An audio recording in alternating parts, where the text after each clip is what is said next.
And we're back with Congressman Adam Kinzinger of Illinois, who is one of two Republican members on the committee investigating the January 6th insurrection. Good morning to you, Congressman.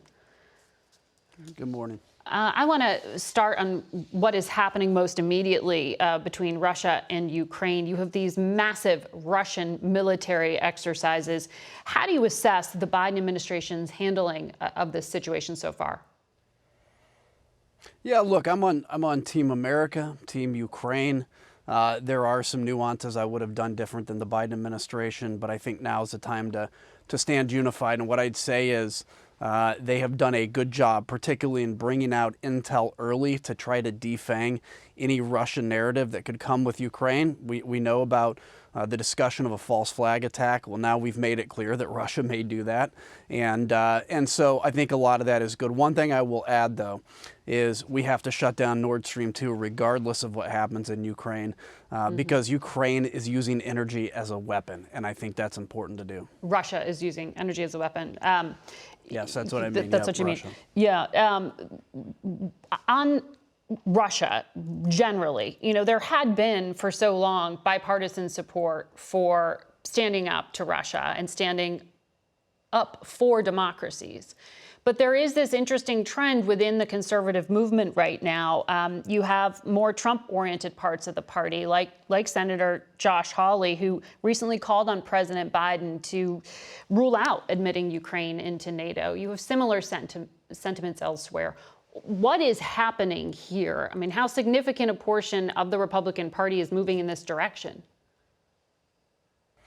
Well, I don't think it's a huge portion, but it's way too big and it's growing, and it's a huge concern. I mean, what was this, 5 years ago? It might be like somebody like Rand Paul that would say something, or Dana Rohrabacher. Now there's a significant number of folks doing it, with Tucker Carlson talking about, how great Vladimir Putin is and how Ukraine is really actually part of Russia. I think it's a couple things. Number one, it could be some naivety on foreign policy, not in Tucker's case. I think it's an affection for authoritarianism. And I think Vladimir Putin has done a decent job of engaging in culture battles, in culture war. And he is seen as the person defending, in essence, the culture of the past. And so it's very frightening. And by the way, Ukraine is next, sure. Already 1/3 of the country of Georgia is occupied by Russia. Nobody's going to stop them from going into the rest of that. Then you have the Baltics, you have the Balkans that they're interfering in. This is a frightening moment. And any Republican that has affection for Vladimir Putin has no understanding of what our party stands for or our country stands for.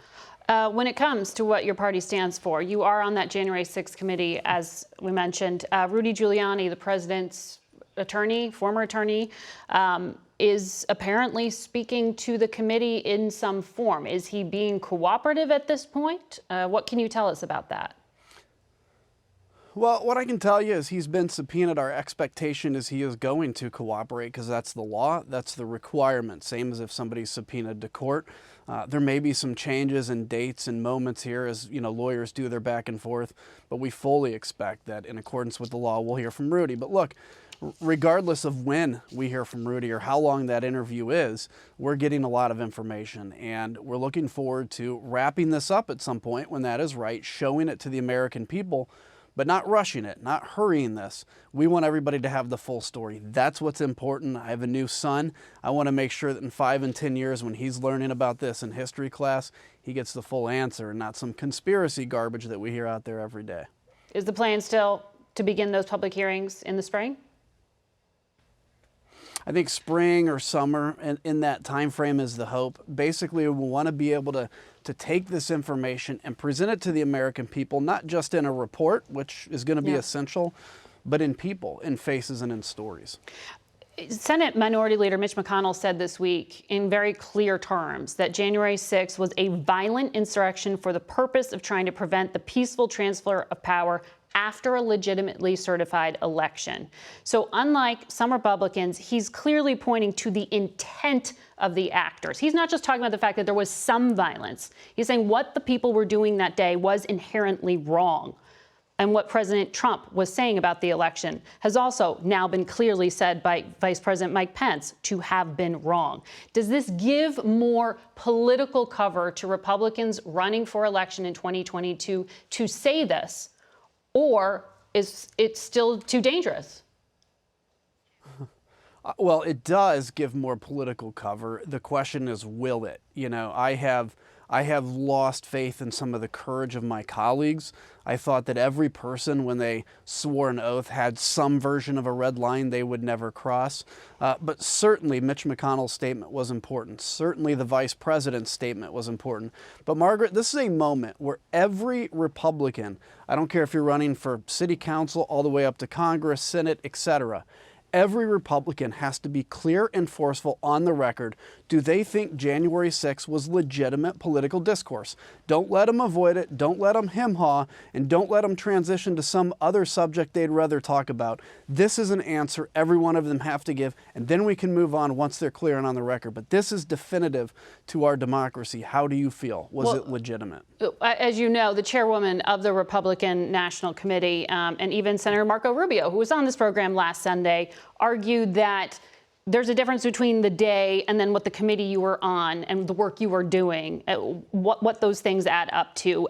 They argue that your committee is persecuting ordinary citizens that had nothing to do with violence. How do you respond to that?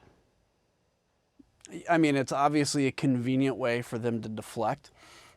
We are not looking at the 20,000 or so people that were there on January 6th that did not enter the Capitol grounds. We're looking at the corruption that led up to the moment and what happened since. We're talking about anybody communicating, and of course those that went into the Capitol attempting to overthrow this. And they know that. Marco Rubio knows that. Ronna McDaniel knows that. All these folks know it, but they're trying to kind of parse around it because they don't want to tick off the base, okay? But they also don't want to appear to be too in there with Donald Trump, and that's the game. But the truth is, this is a moment where we have to choose. We have to take definitive lines, and it's starting to shape up. It's starting to happen, but everybody should have to take a position. Congressman, thank you for your time today.